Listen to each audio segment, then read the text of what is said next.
Siya po si Jason Astigto. Siya po ay kasama namin sa Idol in Action, inkargado ng Idol in Action at maging sa Frontline News. Meron po siyang suggestion kasi yung mga taga rito sa RTA team, hindi namin alam kung sino pwede ma-prank. Si Shane, sama mo talaga sir sa ate Shane. I-prank din. Oo, maganda pa. Baka si Shane matuluyan, hindi matay. Sa sobrang mo. It's a prank, it's a prank. Hindi na kumigising. Share na, dala ka. Diba ano yung kabado? Kabado lagi ni Sir. Ayun. Jason, ano yung suggestion mo paano na may prank si Shane? Sa Manila sa Ang dapat sir, may mawawalang gamit kunyari. Dahil siya kumuha ko ng May mawawalang gamit. Di ba sir, si Shane lagi taga-bibit ng mga gamit sa Ay, sa pwede. tower na sa ano na. Pwede. Sir, ewan ko na lang kung combo kayo ni Ma'am Jocelyn. Tapos,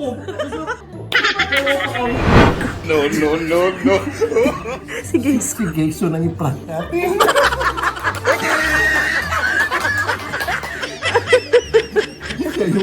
siya yung architect, promoter, engineer, sa kanya babagsak.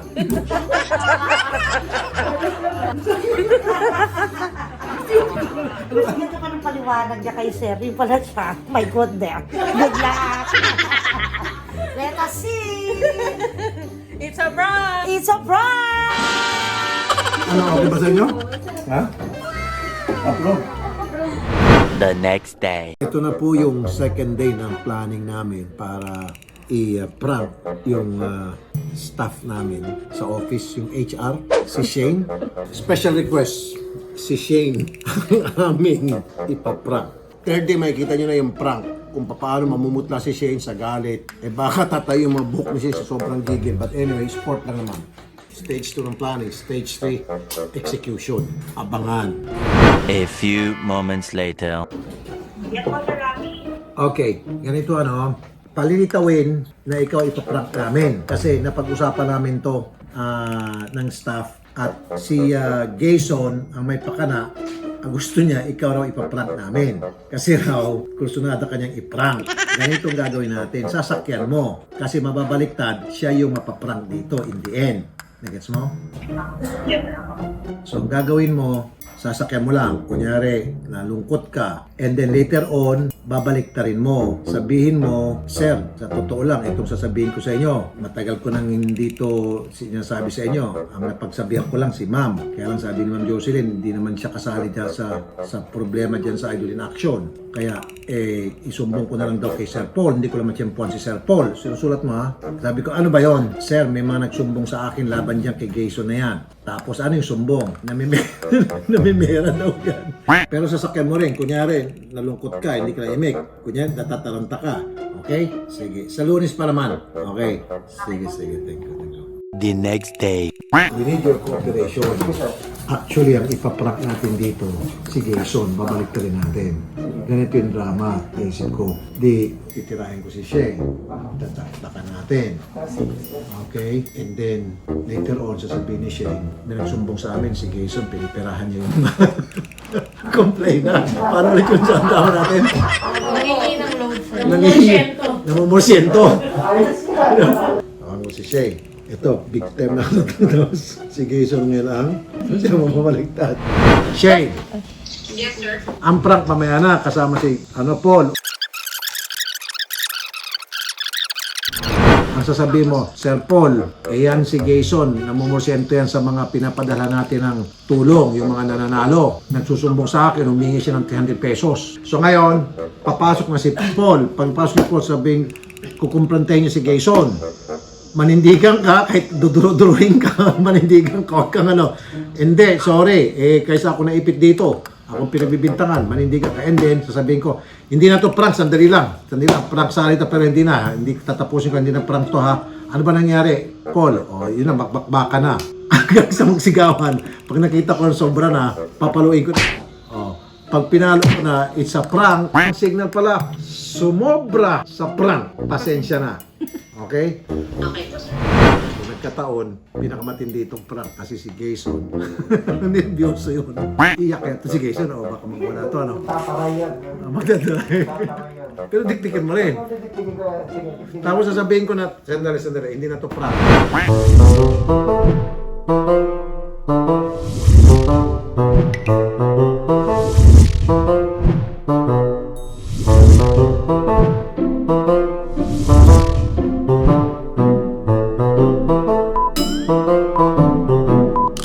May tawag ka po ni sir. Hello? Shane, Yes po, sir. nandito kami ngayon. Naka-speakerphone ka. Kasama ko si Paul. Kilala mo naman si Paul, yung producer ng Idol in Action. Kasama si Shari, si Ranette, si Carol, si Rose, si Odette, si Kay, ako, at si Jason. Si Jason kasi involved din dito sa problema. May konting problema tayo. Hindi ko alam kung paano may handle to. Kung malaking problema to, maliit na problema. Ano po yun, sir? Yung pera na ipinapadala sa mga complainant na nawawala. Bakit ganon? Kasi alam mo ito, Shane, nakakaya to eh. Alam niyo, sinasabi ko to palagi, araw-araw na lang. Dapat inaayos nyo yung trabaho nyo, especially pagdating sa mga complainant dahil ang balik nito, ako palagi ang tatamaan nito, ako yung mababash. Sir, ano naman, sir? Inaayos naman po namin dito sa office. May sinabi sa akin si Jason na merong isang complainant nagreklamo. Si Jason, sir? Si Jason, nakikinig si Jason, naka-speakerphone tayo. Ako po kasi may hawak ng group, yung Sandali. page po ng Idol. Oh. So doon po nagreklamo, sir. Doon nagreklamo sa page ng Idol. Ano bang reklamo? Unang daw po yung pinadala sa kanya sa below sa on-air malaking premium. Tapos natanggap niya ng 1.5 lang po. Oh, 1.5 lang daw yung natatanggap na pera.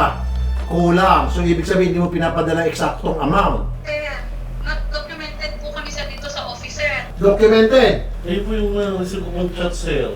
Niloloko daw po natin taong bayan. Oh. Sir, hindi Ang pangako niyo daw po sa kanya 3,000. Tapos 1.5 lang po yung Sir, tanggap. hindi totoo yan, sir. Oh. Kilala niyo ako, sir. Hindi yan, hindi totoo yan, sir. Kilala niyo ako, sir. Tagal na ako, Ito sir. po yung chat, sir. O, basahin niyo po. Oh, may chat pa raw. Yung complainant po. Anong chat ng complainant? Puro press release. Sabi niyo 3,000 natatanggap ko. Dinaloko ng mga taong bayan. Kayo pa naman ang takbuhan ng mga naapi. Bakit 1.5 lang natanggap ko? Oh, sagutin mo yon. Sir, hindi po totoo yan, sir.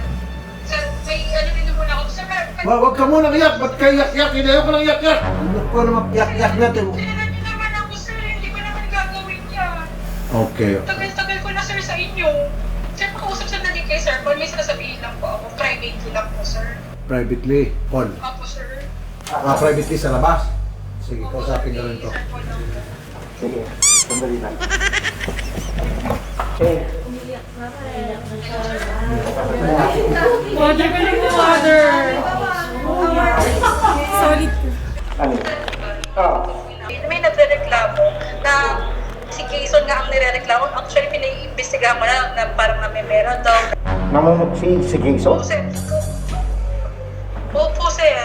Sabihin natin. Sir, nag-iimbestigahan pa ako, sir. Oo. Sir,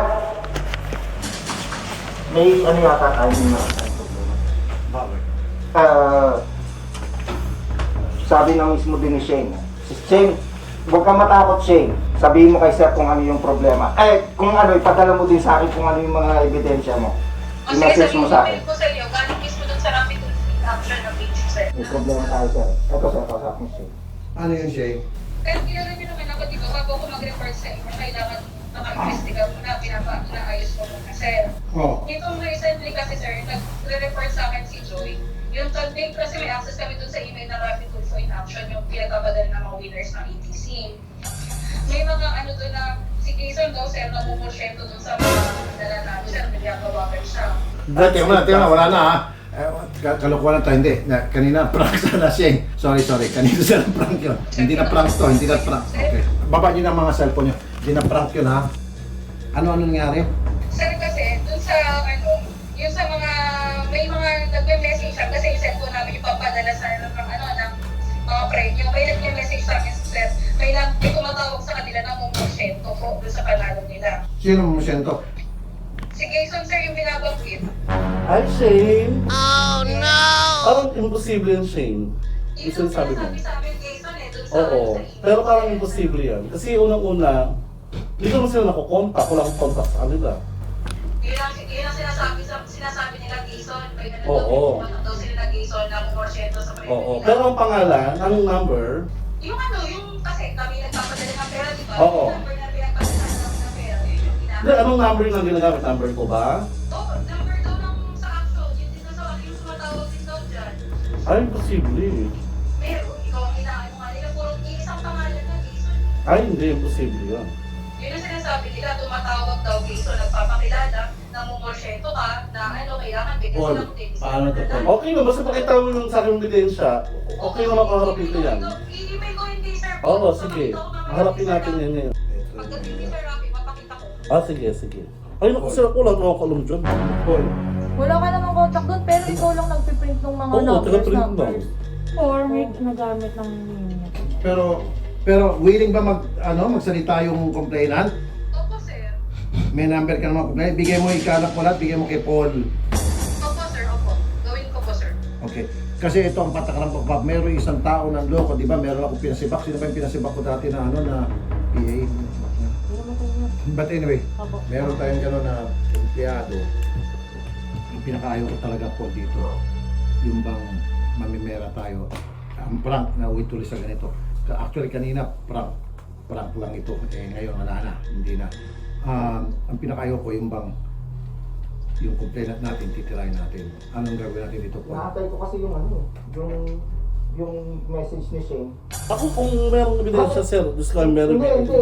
Ibig ko sabihin, Jason, bakit may sinasabi si Shane? Ay, hindi ko po alam kay Paul. Basta ako kung ano pong meron dyan. Gawin lang. Pero paano pag meron, pag may complainant, mag-iimbestiga? Okay lang, siya harapin niya po sa akin. At makita niya sa akin na ako talaga mismo yung kumausap. Pero willing daw yung complainant pag kasi nakataya dito yung trabaho ni Jason Shane. Kailangan yung complainant tumayo talaga, magsusumbong siya. Sige, sir. Tatawagan po ulit namin ngayon, sir. Pagkatapos, i-ready natin yung police. Ay hindi, kasi dokonto din. Pangalan ko na kasi. No, it's okay. Hindi to, seryoso to, Jason. No, it's okay. No worries. Hindi to, Hindi, kasi parang maraming difference. allegation yan sa'yo. Yes Okay? po. Confident naman ako na wala naman akong ginagawang sama. Sigurado ka. Yes. Kasi hindi naman magsusumbong si Shane ng ganyan. Oh. Hindi Yes naman- po. Kung wala naman siyang basihan eh. Hindi, para tingnan natin to sa RPG o sa HR. Kasi pag complainant talaga, seryoso na talaga. Ibang usapan ito pag complainant na. Oo. Bernard, may access ba si Jason sa mga number ng mga complainant? Ako taga-print. Ang access niya lang yung nakaprint. Oo, bibigyan sa akin ni Nandun yung Barona. mga detalye. Pero alam mo yung detalye. Napasa po sa akin ni Barona. Oo, Di-print detalye ko po. yun, sir. Yung O, pwede mong kontakin kung gustuhin mo. Opo, pero bakit po mong dati? Okay. Kasi ang akin lang, Jason, paano malalaman ng mga complainant yung pangalan mo? Hindi ka naman lumalabas. I think someone's using my name, pero hindi po. Hindi, ang Nag-iimbestiga akin kayo. kasi Jason, nakakapagtaka naman. Oh, pero akin nga ako Paul, habang nag-iimbestiga kayo para wala pong maano, di mo papasuspend din po ako. Willing naman ako, pero di po ako hindi po ako takot. Gusto ko lang para ma-investigahan po na maayos nang wala ako. Okay lang sa akin. Para maging pena ng ganito, kung sakali man si Jason mapatunayan, I'll make sure, sorry Jason, magkaibigan Yes, sir. tayo.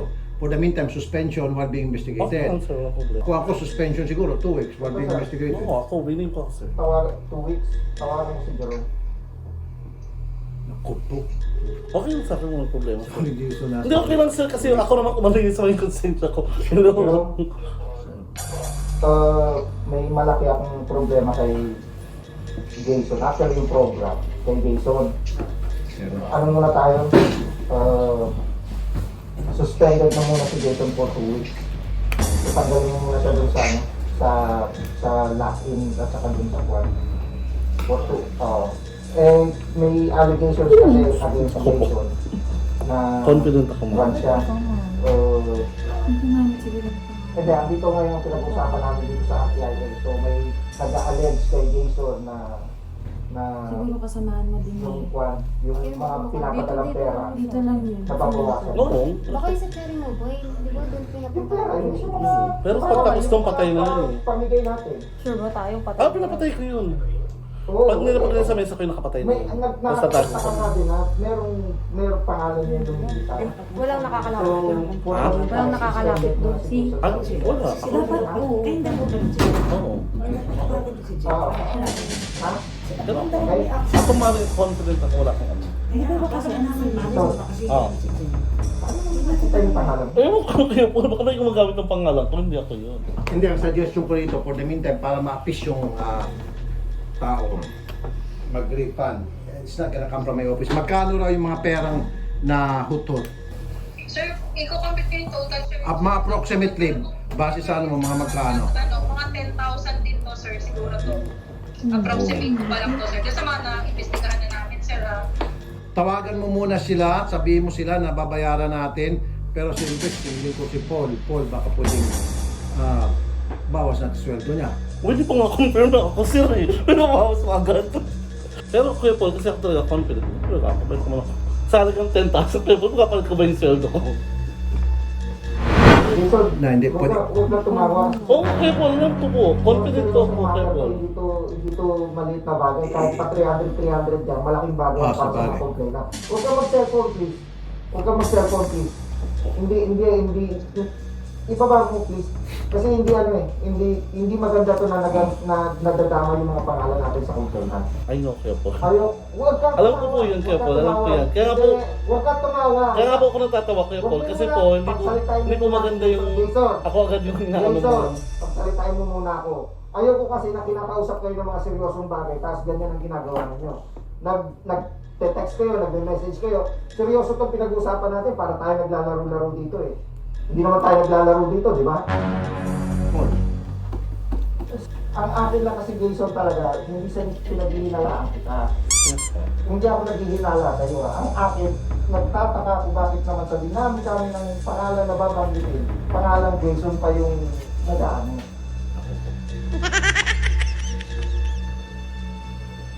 Yung prank na uwi sa malagim na insidente, akala ko kasi kanina prank. Ito patuloy. Namumula ka na. Kasi- Kahit na ako, namumula din ako. Siyempre, namumula ako sa galit eh. Pangalan kong tatay nakatay rito, Quezon, Dos Mariosep. Ito sinasabi ko palagi sa kanila na pag gumawa kayo ng kalokohan, pag nagkaroon ng problema sa mga video, hindi naman sasabihin si Odette ang nagkamali dito, si Caro nagkamali, si Ranet o si Shari. Rapid Tulfo ang tama. Naintindihan mo, Shane? yes po, sir, opo. Sumobra talaga, Shane. Sumobra sa prank, sir! Sumobra!